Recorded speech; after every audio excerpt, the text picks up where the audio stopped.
One, and the only suitcase entrepreneur.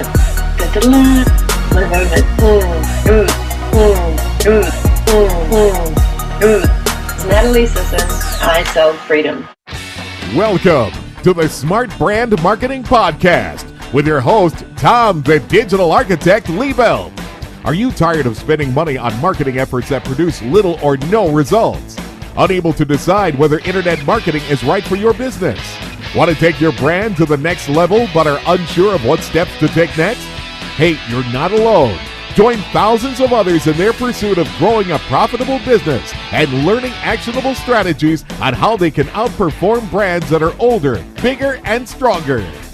Hey listener, it's Wednesday morning and you are listening to session number 5 of the Smart Brand Marketing Podcast. Natalie Sisson is here to explain how someone can build a personal brand from scratch and do it the right way. This is a weekly podcast, so if you haven't subscribed yet, do it now. Why don't you tell everyone who you are and what you do? Great question. So my name's Natalie Sisson. I'm a suitcase entrepreneur and I sell freedom. So basically, I have lived in my suitcase for the last 4 years, running my business from a laptop and a mobile, making money and making an impact from teaching others how to do the same. So build a profitable online business and either travel the world or build a lifestyle that they really love. I like that. I like that selling freedom part too. I thought about putting it on my homepage. Hi, I'm Natalie Sisson. I sell freedom. Want some? But maybe it wouldn't go down so well. I don't think it would, just because when people say freedom, they mean like 50 different things, at least. That's very true. Some people think freedom to them is just being able to watch TV whenever they feel like. And I don't think you're selling that. I don't actually watch TV, so no, that wouldn't be. Especially with the regular working class, when they talk to me about things like this, they have a completely different idea. Like, getting 3 weeks of vacation is freedom to them. Yeah, that's true. But I do talk about that a lot too. Like yesterday, I just ran a workshop and during it, I was talking about why you need to get really clear on your vision of what you want for business and life. And that is the fundamental overarching factor. I know most people don't want to travel the world and live in a suitcase, but they want the ability to be able to drop a hat and just jump wherever they want to go, or just take a Friday afternoon off, or as you say, just sit in a hammock, read a book, watch some TV, and not feel guilty that they're having to achieve something, or that they're losing out on something, or that they're not making enough money, or that their boss tells them they've got to get back to work. So that's really what freedom is. It's living life on your own terms. But from your experience, is it people really asking to have that type of freedom, or are they just like talking about the freedom to travel? Because there's a difference. That's why I made that caveat. I think people love the idea of it, but they're not willing to put in the effort, the hard work, or get really clear on what it is that they want. So they like the concept of it, but there's very few people who will actually make the effort to go, no, I really want to live this life. Like, this is really important to me. So I'm going to do everything in my power to make it happen. Can you describe your type of travel, how you live normally? Yeah, it's changed a lot actually. So I think when I started, I was like the backpacking traveler. I'd read all the Lonely Planet guides. I'd go where every other Lonely Planet person went. Like, you can't help it because you're doing all the things that they suggest. And I would just connect up with travelers on the road and we'd travel together. And I was working at the time in a real corporate job. So I'd quit a job, go off for 2 or 3 months until my money ran out or until I was sort of tired of it. And then I'd come back and I'd work again and do it all over. So I had, a timeline within which to travel. I'd try and cover a continent or, go to South America or Europe. And these days it's changed a lot. I very rarely research anything. I just like to arrive. I stay in better accommodation. I treat myself to hotels, to Airbnb. I will spend money on stuff that I enjoy and experiences. And for sure still budget sometimes, but generally I'm just there to take in the culture and discover and see what happens. And also it's mixed in with business and pleasure. So I'll make contact with other entrepreneurs. I'll go to meetups. I'll run a workshop while I'm traveling through Japan. So it's quite different, actually. It's a totally different style, and I really like it. It's more about connections and experiences. How many years have you traveled for? I think my first trip was when I was 2. Well, full time. 4 years. It's pretty crazy. Yeah, that's a stretch of time, yeah.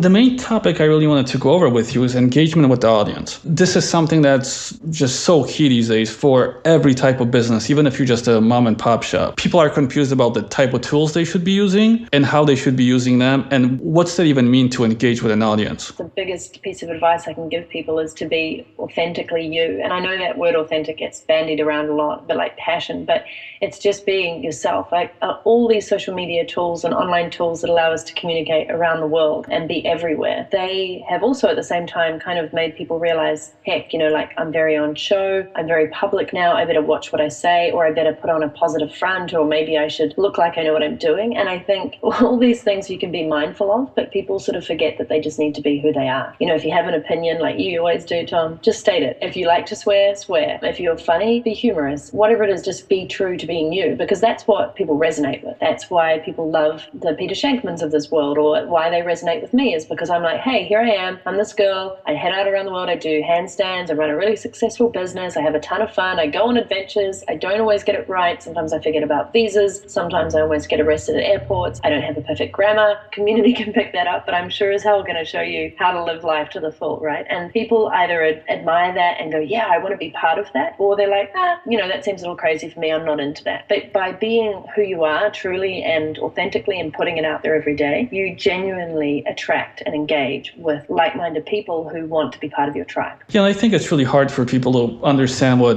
authentic is. And the way I usually like to say it is, a lot of us, when we go into, I guess, the public, we like to show people that we're perfect, we don't make mistakes. But it's the mistakes that people connect with. Absolutely. So by hiding that part, you're actually stopping people from connecting with you.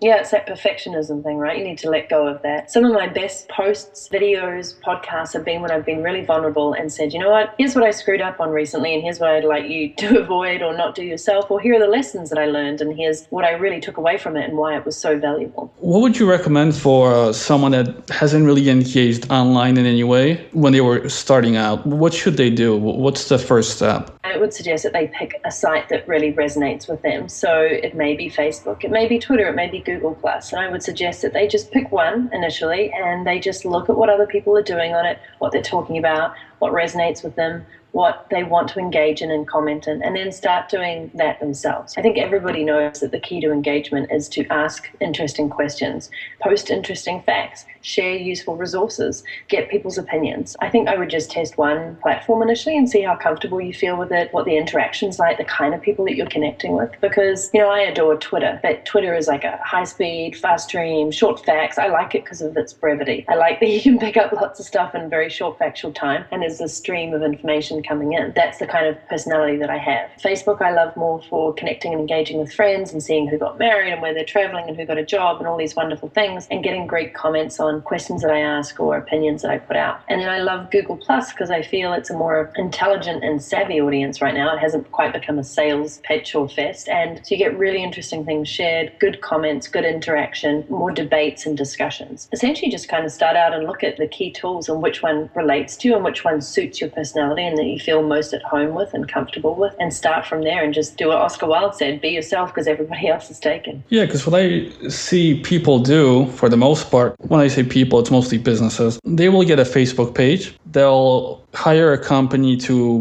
buy likes from because, they want to show off that they have 1,000 fans. It drives me nuts. But that's what they do. And they'll post pictures of, look what I did, how great we are. So like a fencing company will show off like, oh, we built another fence. And that's the whole Facebook strategy. And it doesn't work. Of course it doesn't work. That's like sitting down at a coffee shop with your friend and selling to them and not actually treating them as a person, engaging with them and asking how they are, and before you jump in and say, would you like a fence built? In fact, you're putting up a fence, you're putting up a barrier just by doing that. So I do see a lot of businesses do that. And you know what, Tom? I totally get it as well. Like when you first get online, especially if you have a business, you want to use these tools to sell because often you need the money or you're just trying to drum up business, but you don't realize that you have to provide a massive amount of value, of sharing, of just being helpful and ridiculously useful to people, and that will actually attract clients who are like, you know what, this person's always online, they're always answering my questions, they're sharing great links. What do? Shoot, they build fences. Oh, I need one done. I'm going to go and hire them because they've always been consistently useful, friendly, approachable, and helpful. And that stuff takes time, and I think that's why businesses do it wrong, because they just want instantaneous results. They want the likes because the likes make them look popular, even if there's zero engagement, and they just want to sell because that's all they know. They're not willing to take the time to build a relationships. I'm going to harp back to my workshop. I don't just go, by the way, I'm holding a workshop in London in May, come along. I'd share somebody else's opinion on it, not mine. So it's much more genuine. So how long should someone wait before they feel like this is or isn't working when they start doing it? That's a good question, actually. I mean, I've been on Facebook since 2006, and I used it personally initially. You know, I'd tag people and poke people. Oh, you back do? in the days when you did that. What's that? You do. I know you do that. Tag people, poke. I don't poke at all. I don't even know what that feature is for anymore. But yeah, I'll tag people in photos for sure. But now I use it as a personal and professional. So you need to give something at least 3 to 6 months, if not longer, because you don't just jump on something and instantly make friends and suddenly become a superstar. Good things take time. And you can buy stuff, but I wouldn't recommend it. I mean, strategic Facebook advertising to build an engaged audience and posts and likes is fine, but just buying popularity, it will never, ever work. It's all about putting time and effort into the relationships and being specific about the relationships that you want to put that energy into. When people go online, for some weird reason, they stop thinking about the people online as people and building their relationships. They just feel like it's a way where they're going to get these robots to buy from them. And they stop thinking about, like, there's an actual person on the other side of that computer. Exactly. Yeah, we were talking about this yesterday when people leave reviews or harsh comments or just really nasty feedback. And I'm like, would you have said that to my face? No, you wouldn't have. So why would you do that online? Reputations are being built and taken down online in an instant. And I don't think that's fair. And I think people need to be really mindful of every single thing that they're putting out online is going to be there forever. So your entire online audit or trail is going to be there forever. So be really mindful about the person that you are and how you're coming across. It's like Big Brother watching. Yeah. What do you do daily to engage with your audience? I have narrowed it down to the key kind of platforms that I love to be on because I know that's where my audience are. Facebook is my number one driver of traffic, my personal profile and my page, followed by Twitter, and actually then followed by Google Plus, and Pinterest and YouTube are on there. So pretty much those tools are the key ones that I engage on. And I share different messages. So once a week, my podcast goes out on a Monday, and Thursday, my video goes out. So the rest of my week is really around sharing that information again, but in a useful way. So if they hadn't seen it, how can I entice them to come across and interact, to comment, to listen, to watch? And when I'm not talking about those things, I'll be sharing like a useful tip, maybe an inspirational quote, maybe a travel picture of the week, just stuff that I know my audience and my community and also my friends are going to find useful. So I jump on 2 or 3 times a day and just interact. I'll engage with people who've commented, who talked to me, who said something. I'll look at other people's profiles that I follow that I like and I'll engage there. I just try to keep my time minimized to the right things, which is mainly about being useful, being available, being helpful, being inspiring, whatever it may be, and connecting. What do you think works best, content, video, or podcasts? Well, it's all a form of content, isn't it? But it's different ways of putting that content out. So which one do you think is most effective? It is. So you mean written, listening, or video? Yeah. Great question. Whatever's most effective to the person who's consuming it. And I know that seems like an odd answer, but for example, I still like to read and I love podcasts. That said, I know some people just like my videos because they're short and sweet and useful and they can get a ton out of it in a short time. My podcast has become ridiculously popular because people love to just have me in their ear for half an hour each day. And some people hate reading online. So I actually hit all 3. I offer 3 forms of those content every single month on my site to cater to the people, and it totally depends on which way people consume it. I still think there's power in the written word, for sure. And the great thing about what we do, Tom, is that you can take this podcast, you could have it transcribed, you could turn it into a book, it could be a bestseller, you never know. We could have done it as a video, and then you could have stripped the audio, and we could have had content. So I'm really just starting to see the power in having all forms of content, seeing which ones your audience are reacting to, and then multi-purposing that content to have it in different forms or pulling out the nuggets of wisdom in it and turning it into something else that they can have in another form. And I think that's brilliant. So do I, man. And it's just so handy. Like when you think about how much content you produce, you could go back to old blog posts and read them out as an audio and then make that an audio book. You know, there's just so many different things that you can do. And often it's been my community who've said, I love that podcast so much. Could you turn it into a guide? And I'm like, great idea. Just always thinking creatively about how can you make this content timeless. How do you measure engagement? I actually measure it in a number of ways. So there's obviously the factual hard data from Google Analytics where I can see which content is getting the most engagement, has been the most popular, which keywords, you know, what's really resonating. Of course, you can also tell from the number of these social shares, although those plugins can screw up from time to time, or comments that you're getting, likes, shares, etc. And just the number of feedback that I get through email or messages of people going, I really loved that recent webinar video, for example. So the tangible and the intangible, you can just kind of see how many people are referring you, how many maybe more sales you made as a result of that, how many more visitors you got to your site, how many people sign up to your subscriber list. So I have a pretty key analytics kind of measurement, but I also like the intangible, just the like, how is that resonating? That's really good. Yeah, I think a lot of people overlook that. They miss one or the other. They're like, oh, I got 50 likes. But I'm like, yeah, but how many of those likes actually took an action and came across and did something like signed up, subscribed, became your client? And then there's also people who just don't track any metrics. So they're like doing all this stuff online and trying to communicate and engage, but they have no idea where their efforts are going. Both of those things seem silly. So you've got to track it. A lot of people are doing like 100 different things, but not tracking anything. They're getting some results, but they don't know where it's coming from. What do you think could be an easy win on social media that people are just missing out on? Having a social media strategy for a weekly update. So, and if I narrow this down even further, it's, not necessarily what content you post each day, but of the content that you're posting, how many of those interactions are leading people back to join your thing, become a member of your group, whatever it may be. So I think people are missing the easy option to link back to a specific landing page where that you can engage further and actually get somebody to opt in or buy into what you're doing. So it's sort of like reverse engineering. Can you give a specific example? Let's say someone is selling a course online, right? And it's music or something course. Let's say it's just a course. They have a website. How do you go back and make sure that you're doing the right things to get people going straight to that? So I would be posting, especially if it's music, I'd be posting a video maybe that I just released, if I'm into videos, on how I created this piece of music. And in that video link, I would have, by the way, did you know that I have this program that is designed to get you from A to B with learning music, etc., more regularly or easily? Here's the link, come across and check it out. On the video, I'd also have a click to action to, did you know that there's this great program? If you want to further your learning, check it out. In a blog post that I'd write where I'd embed the video, I'd also have more of a write-up about the program and get another link to that. When I share that video then, or that blog post on social media, I'm not talking about the program per se, but I'm saying, here's what you'll learn in this video, etc., So it's like a soft sell. So you can see there how many paths are leading to that program, but all of them are after you've already given free value and information. I think that's gold. First tier, I guess, would be selling the course. The second tier, I guess, selling the actual video that's selling the course. And then maybe the third tier is getting people to see the comment about the video and just kind of work back from there. Yeah, and the other thing you could do, if you're not into videos, you could do a webinar. And the webinar is just tons of free value for like 45 minutes, and at the end of that you're talking more about how you can further your learning by doing this program or this course. Or you can just send people to a free video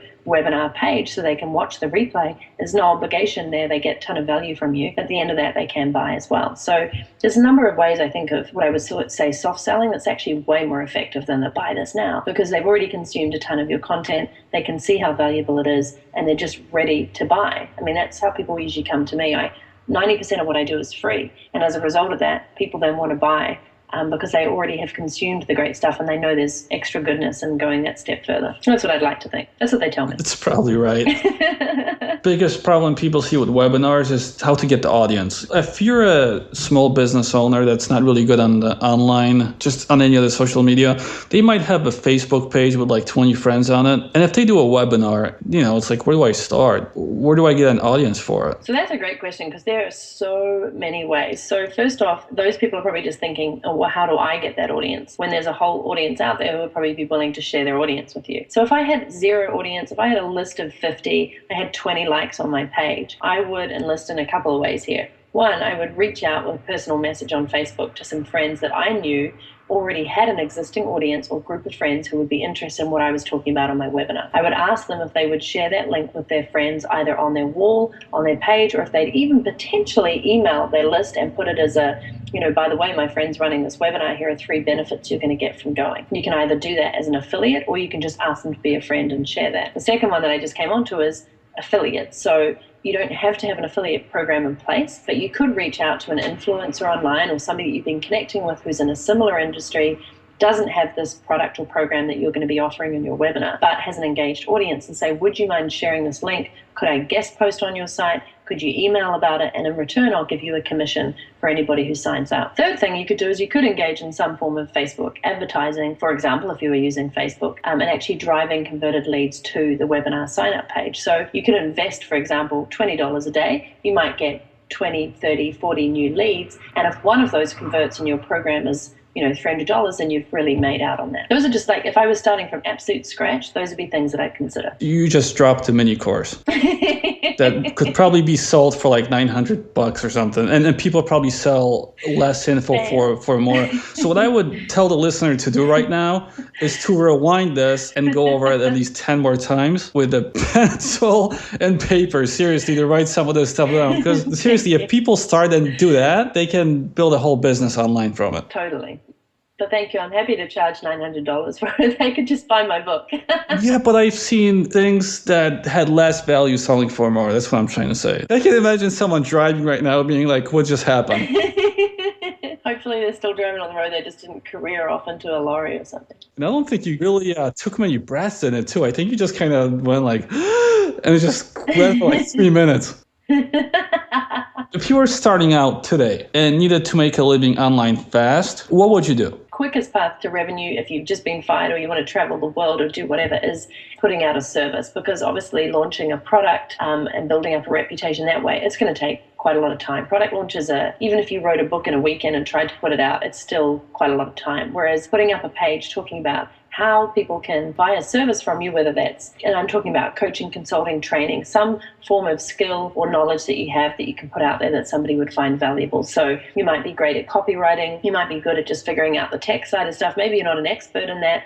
Maybe you've never sold that before, but if you can help somebody with their WordPress issue, they're willing to pay you for that. So I think the fastest way is to be able to offer a service of some kind where you're either exchanging your value and your knowledge or a skill that you have. And a lot of people will say to me, well, I don't really have that many skills, but I'm like, every single day you're doing something that somebody else could use, right? And often the things that come naturally to you and you're really good at, you don't take a lot of stock of those. You're kind of like, but they just come naturally to me. Whereas somebody, you might be great at introducing people to other people, and for somebody else who's an introvert or whatever, that may be ridiculously hard. So they might pay you to teach them some confidence skills or better ways to network. Or you might be great at cooking French meals for your friends and you hold dinner parties all the time and you love it, and people are like, can you teach me how to do that? And you're like, it's just easy. Why would you want me to do that? But they actually want you to step up and teach them. And so you could start initially by doing cooking classes, right? But then if you want to go on the road, you could video some of these cooking classes. You could turn that into an online program, learn from home. You could start a cookbook. You could start speaking. I mean, the world's your oyster, but it's just about getting really clear on what your sweet spot is, that intersection between